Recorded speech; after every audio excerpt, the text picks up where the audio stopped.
In Amezi village, there stood a small house. It was not too large, neither was it too small. It was just enough and also full of life. It belonged to Okeke, his wife, and their only daughter, Ifunanya. Back then, the house felt warm. It was never silent. Each morning, even before the sun fully rose, thin smoke would coil up from the kitchen. Ifunaya's mother was always the first to wake. She would wrap her clothes tightly around her waist and gently bring the fire to life. Soon the smell of fresh food would spread, warm and inviting. Inside, Ifunanya would still be asleep, folded softly on her mat. Then her mother's voice would drift in, low and kind. Ifunanya, wake up. She would shift a little, half awake. I am coming, she would whisper. Her mother would smile, walk over and sit beside her. With a gentle touch, she would say, my child, the day has begun. Slowly, Ifunanya would open her eyes and smile back. Those mornings never changed. They were calm, simple, and filled with love. Soon, Okeke would step outside, stretching his arm, ready to begin his day. His wife would bring him food, hot and very fresh. They would eat together, speaking softly. Sometimes, laughter would rise between them. Ifunanya would sit close to her mother, leaning into her warmth, watching and listening. She was a very joyful child, always laughing, always playing. She ran freely around the compound, joining other children in games. And whenever she stumbled or tears filled her eyes, her mother was always there to lift her, to clean her, and soothe her. At night, they would sit outside. The air would be cool. The moon would shine bright above. That was their life, very simple and wholesome. Nothing felt missing until one day. What began as a simple illness did not stay small. Day by day, it grew worse. Her mother became weaker. She could not do much anymore. Okeke became very afraid. He went out often from one place to another looking for help. He called the herbalist, he brought medicines, he tried everything, but unfortunately, nothing worked. Instead, the illness grew stronger. Her mother grew weaker. Then, one day, she died. After the burial, the house felt silent, not the gentle kind, but a heavy, empty silence. That night, Ifunanya could not sleep. She lay awake, staring into the dark, turning from side to side. Mama, she whispered, but no answer. She sat up, looked around. Everything felt strange. She stepped outside. Okeke was there, sitting alone, lost in thought. He turned when he heard a tiny footstep from behind him. Ifunanya, he called out. Then he opened his arms. She ran to him, and they both broke down in tears. He held her close. They stayed like that, quiet, holding on to each other. Morning came. The sun rose. People went about their day, but inside the house, nothing felt the same. The kitchen was empty. No fire, no smell of food. Ifunanya sat still, unsure of what to do. Okeke stood for a while, then walked into the kitchen. He moved slowly, like a stranger in that space. He touched the pot, arranged a few things, and tried to cook. It was difficult. The fire took time. The food did not turn out well. Still, he tried. He brought the meal to her. Eat, he said gently. Ifunanya looked at it. It was not like her mother's cooking, but she ate quietly. Days passed. Okeke did what he could. He woke up early, prepared food, went to work, and looked after her. But something was always missing, the presence of her mother. So Okeke became both a father and a mother to her. He did not want her to feel the absence of her mother. So he gave in to whatever she wanted. If she refused to do something, he did not insist. If she did wrong, he let it go. I don't want her to suffer, he would say.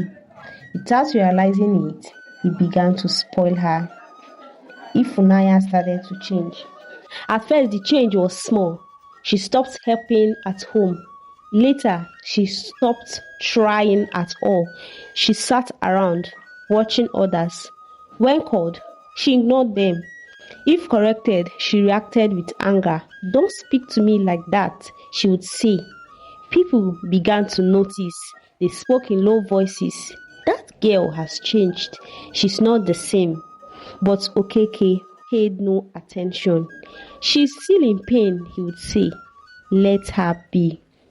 Years went by. Ifunanya grew into a young woman, beautiful but very proud. She always wanted things her way. She resisted correction. She did not like to share. Most of all, she did not want anyone to come between her and her father. One evening, Okeke returned from the market. He looked worn out. He sat down and called her. "Ifunanya." She came. "Yes, Papa. I've been thinking," he paused. "This house feels incomplete." Her expression changed. "I want to marry again." Silence filled the air. "No," she said. Then firmly, "No, Papa. I don't want that." Okeke sighed and spoke softly. "Ifunanya, my child, you see, I need help. I also want more children." She shook her head. "Papa, I'm enough." Her voice was steady. Okeke did not respond. That night, he sat outside again, thinking deeply. One day passed, then another. After 2 market days, he made up his mind. He would marry again. He thought things through. Morning came and went. Evening followed. Night returned. Still, one thought remained. This house needed a woman. So one morning, he got up early for the market. He washed up, tied his wrapper firmly, picked up his bag and stepped out. Ifunanya watched him leave. Her face was tensed. She already knew, and she did not like it. That day, the market was lively. Voices filled the air. People moved from one place to another, buying and selling. Okeke walked slowly. He was not in a hurry. He looked around, taking everything in. Then something caught his attention. At a corner, a woman sat behind her goods. Her vegetables were fresh and neatly arranged. She was calling out, not pulling customers, just calm. That woman was Chioma. A buyer approached her. "Good afternoon," Chioma said softly. She measured the vegetables with care. She did not rush. She did not cheat. She even added a little extra. The buyer smiled in return. Okeke stood nearby, watching quietly. There was something about her that stayed with him.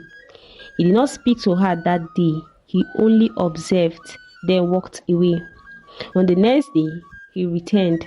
This time, he went closer. "Good afternoon," he greeted. Chioma looked up and greeted him warmly. "What do you want to buy?" she asked. They spoke briefly. He bought vegetables but did not leave immediately. They exchanged a few more words. Nothing serious, just simple talk. But it was a beginning. Each market day, he would always stop by her store. Their conversation grew. He began to ask questions about her life. She answered calmly. "I am alone," she said one day. Her voice was steady. "I have a daughter," she added. Okeke nodded. He understood. He too was alone. Days turned into weeks. They became familiar with each other. Not too close, not distant either, just comfortable. One afternoon, as the market began to quiet down, Okeke spoke. "I want to marry again." Chioma looked at him. She did not respond at once. She wiped her hands, then sat properly. "Tell me about your home," she said. Okeke told her everything about his late wife, about his daughter. "She's used to having me around," he said. Chioma listened. Then she spoke. "I also have a daughter. I need time. Chioma said at last. Okeke agreed. Days passed. Chioma thought deeply about her child, her future, and the kind of man Okeke was. Finally, she decided she was going to marry Okeke. After 2 market days, Okeke went to meet her family and paid for her traditional rites. After the marriage, Chioma moved into her husband's house with her daughter Amarachi. When she entered the compound, a few villagers came to greet her because they knew that she is the new wife of Mr. Okeke. Her daughter Amarachi stood behind her. They greeted everyone properly. Okeke welcomed them warmly. Ifunanya, he called. She came out slowly. Her face showed no warmth. She looked at Chioma, then at Amarachi. No smile, just silence. Amarachi greeted her politely. Good afternoon. But Ifunanya said nothing. She turned away and walked inside. That night, Ifunanya lay awake. She stared at the roof. Her thoughts were heavy. Nothing feels the same. Her chest tightened. I don't like this, she thought. The next morning, before sunrise, Amarachi woke up. She stepped outside quietly, looked around, then picked up a broom. Without a word, she began to sweep. Slowly and carefully, dust moved gently along the ground. Inside the house, Ifunanya was still asleep. She turned on her mat. This was her routine, waking late, doing little. After a while, Chioma came outside. She smiled softly and nodded her head. Well done, she said softly. Amarachi smiled faintly and continued. Soon, Okeke stepped out. He stretched and looked around. His eyes settled on Amarachi. You woke up early, he said. Yes, Papa, she replied. Okeke nodded. Good. It was a simple word, but it carried weight. Later, Ifunanya came out. Her steps were slow, her eyes still heavy with sleep. She saw Amarachi sweeping. She said nothing, but her expression changed. She sat down nearby and only watched. Days passed. The pattern remained. In the mornings, Amarachi walked. In the afternoon, she helped her mother. By evening, she still found something to do. She fetched water, washed the plates, and kept things in order. She never complained. Ifunanya watched. Sometimes she hissed under her breath. One afternoon, Okeke returned from the farm. He looked exhausted. He sat down slowly. Before he could speak, Amarachi came with water. She bent slightly and offered it. Drink, Papa. He took it and drank. Then he looked at her. Thank you. A small smile appeared on his face. Ifunanya saw it. Something tightened inside her. She stood up at once and walked away. That night, sleep did not come easily. She lay awake, turning restlessly, her eyes fixed on the roof. Her thoughts would not settle. Why is he smiling at her? Why is he even thanking her? Her hands clenched. He never used to do that. Her breathing grew uneven. She's taking my place. That thought stayed with her. The next morning, Ifunanya woke up earlier than usual, before Amarachi. She went outside, picked up the broom and began to sweep. But because she was not used to it, her movements were rough. Dust scattered unevenly. Chioma came out and watched for a moment. You are not holding it well, she said gently. Ifunanya stopped. She turned sharply. I know what I'm doing, she replied. Her voice was hard. She got angry and dropped the broom. Then she walked away. Silence followed. A little later, Amarachi came out. She saw the broom on the ground, picked it up, and continued sweeping. She said nothing. Okeke had seen everything. He stood quietly. He did not speak, but something in him felt unsettled. More days passed. Ifunanya returned to her old habits. She stopped trying, but inside her, the feeling remained. One evening, as the sun was setting, Okeke returned from the market. He went into his room. Ifunanya stayed outside watching quietly. She saw him bend down, touch the floor, lift something small, then cover it again. Her eyes narrowed. What is he hiding? She waited. Later that night, when the house was silent and everyone was asleep, Ifunanya opened her eyes. Slowly, she sat up, her heart beating fast. She stood and walked carefully towards her father's room. Each step was quiet. She entered. She bent and searched. There she found it, a loose spot on the floor. She lifted it gently, and inside she found cowries. So many of them. Her eyes widened. She touched them. They were cold, solid, and very real. She sat there for a moment thinking. Her breathing changed. Then a thought came slowly, a very dangerous thought. And in that moment, she made a decision. She looked behind her. No one was there. The house was completely still. For a moment, she paused. A quiet voice rose inside her. Leave it. But another voice followed. No. Her expression hardened. Carefully, she gathered the cowries, one after another. She wrapped them in a piece of cloth and tied it tight. She stood up slowly. Her legs felt weak, but she moved anyway. She stepped out of the room, one careful step at a time. The night was silent, and all she could hear was her own breathing, fast and uneven. She reached Amarachi's door and stopped. Her hand rested on it. For a brief moment, she hesitated. Inside, Amarachi slept peacefully. Her face was calm. That sight held Ifunanya still, but only for a second. Her face changed again. She looked around and spotted a basket in the corner.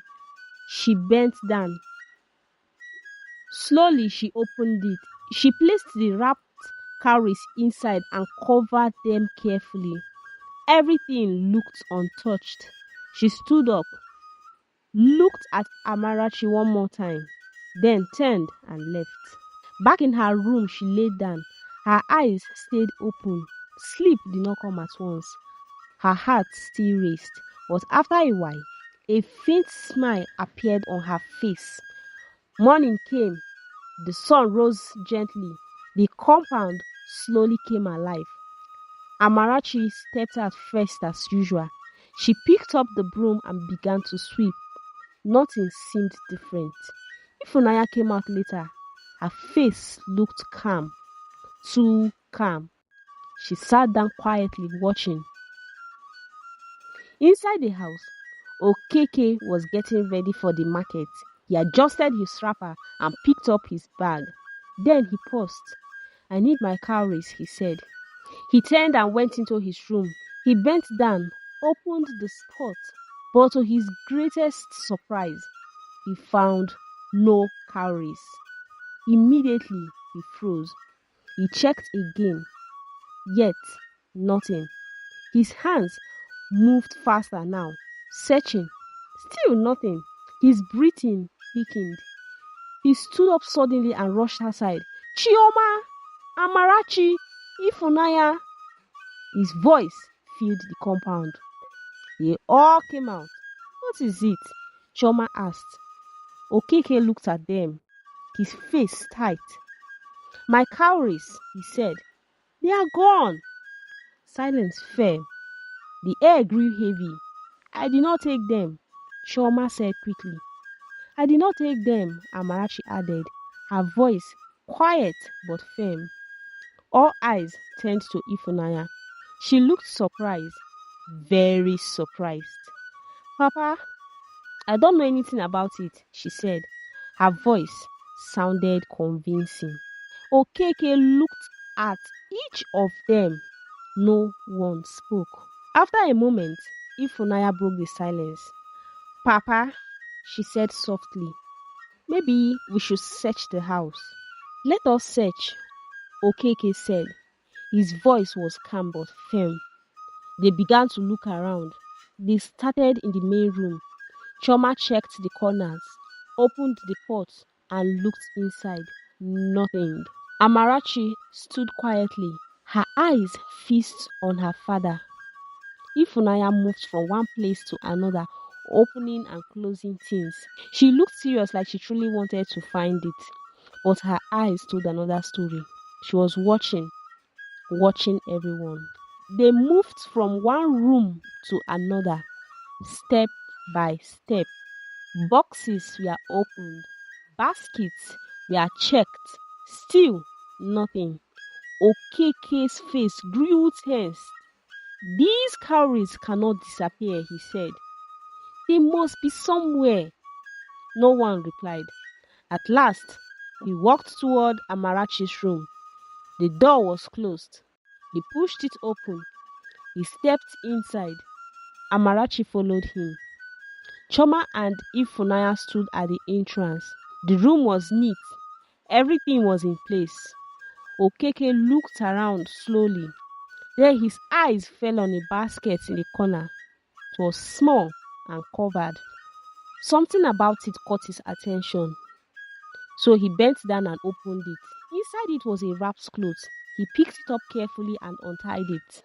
Then, to his greatest surprise, he found his cowries. All of his missing cowries. Silence filled the room. Chioma gasped. Amarachi froze, her eyes wide with shock. Okeke held the cowries tightly.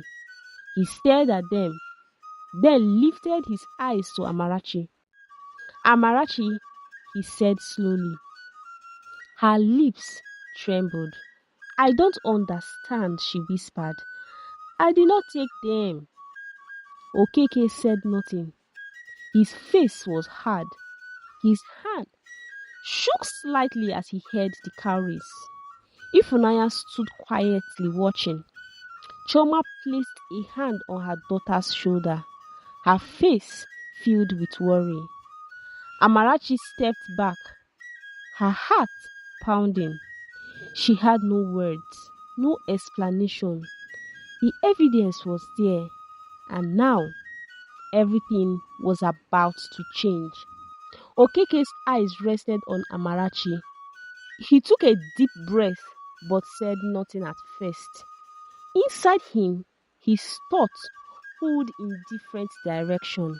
He remembered the kind of girl Amarachi was. Very quiet, very respectful and well behaved.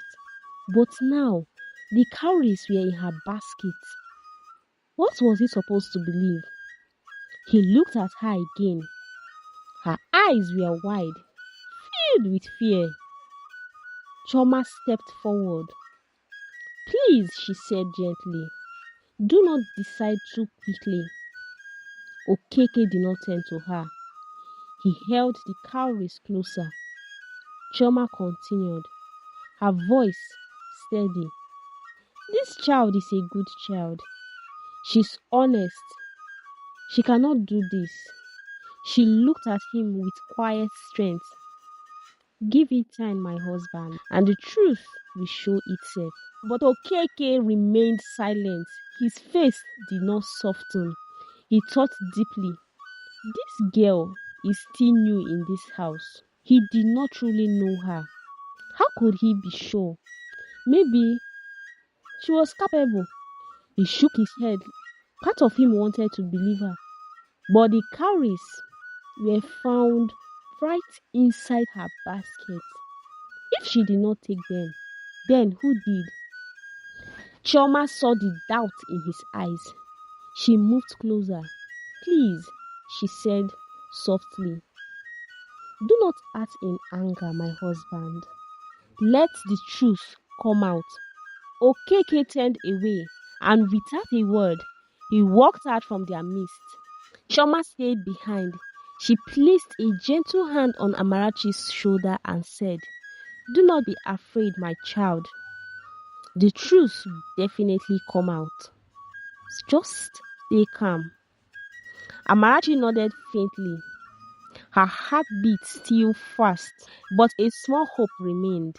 Okeke started walking to the market slowly, but his mind felt heavy. The cowries. He remembered how it was found right inside Amarachi's basket. The thoughts would not leave him. Did I bring a thief into my house? He shook his head. No, that cannot be. But still, the question remained. He moved past the stores. Voices filled the air. People bargained. They called that price loudly, argued over price. He bought yams, tomato, palm oil, but his mind was not there. Again and again, it returned to the same place. He kept thinking about Amarachi and about the cowries. He tried to ignore it, but it followed him. As Okeke was returning home from the market, he sighed deeply. How would things be now? He thought about his home and about his family. Could everything go on like before? When he finally reached the house, life continued. Chioma prepared meal with the things he bought from the market, but something had changed. Okeke continued to watch Amarachi, but as always, she moved quietly. He noticed her small smile and her careful steps. He said nothing again about the cowries, not even a word, but his eyes stayed on her. He was not openly angry, but he was no longer at ease. Something inside him held back. The house grew quieter. People spoke with care. Amarachi felt it the most. She tried to act as usual, but it was not easy. The air around her felt uneasy. Days passed, and things slowly returned to normal. Slowly, Okeke's doubts began to fade. Peace returned to the house. Laughter came back. Amarachi's quiet kindness touched him. At last, Okeke began to believe in Amarachi again. Ifunanya noticed the change. She saw the way her father looked at Amarachi, not with suspicion, but with trust. Something stirred up inside her. Her anger grew. The girl who was once doubted was now accepted. Ifunanya's thoughts moved quickly. She could not let it that way. She needed a plan. The day she would carry out her perfect plan came. Chioma called both girls. Ifunanya, Amarachi, please come and go to the market to get things for the house. Both girls carried baskets. They walked side by side. Their feet touched the dust. They did not speak to each other as they walked to the market. Ifunanya's eyes moved slowly. Her mind was not at peace. She was thinking, planning, building something dark in her heart. Today, she said in her mind, everyone will see Amarachi for who she is. They reached the market. People shouted prices. Children ran around. They stopped at a meat seller's store. The man was busy. Very busy. He was attending to many people. His eyes moved fast. His voice was loud. Amarachi stepped forward. She began to price the meat. She spoke calmly. She focused on the trader. Ifunanya stood beside her, quiet and watching. Her eyes moved to the table. Big pieces of meat, very fresh and red. Slowly, very slowly, she stretched her hand. She picked one, a big one. Her heart beat fast.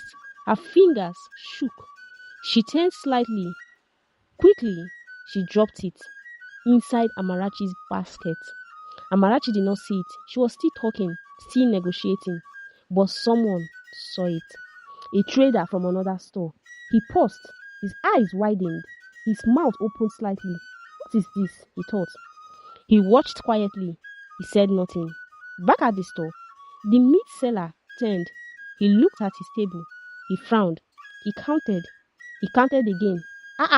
He said, my meat has reduced. He looked around. Who took my meat? People turned. Voices rose. Not me. Not me. I didn't take anything. The man grew angry. No, I will search everyone. But before I start searching, if you know you stole my meat, better bring it out now. If not, you will not like the kind of embarrassment I will give you. Everywhere felt silent. Everyone looked at each other. I did not take the meat. I did not take the meat. Nobody agreed that they took the meat. The seller from the other store was waiting for the perfect time to expose Ifunanya because he saw everything. But he wanted to see if Ifunanya would confess. So they all said, yes, search us. We did not take any of your meat. I think you miscalculated. Ifunanya's voice was very loud. Yes, search us, she said.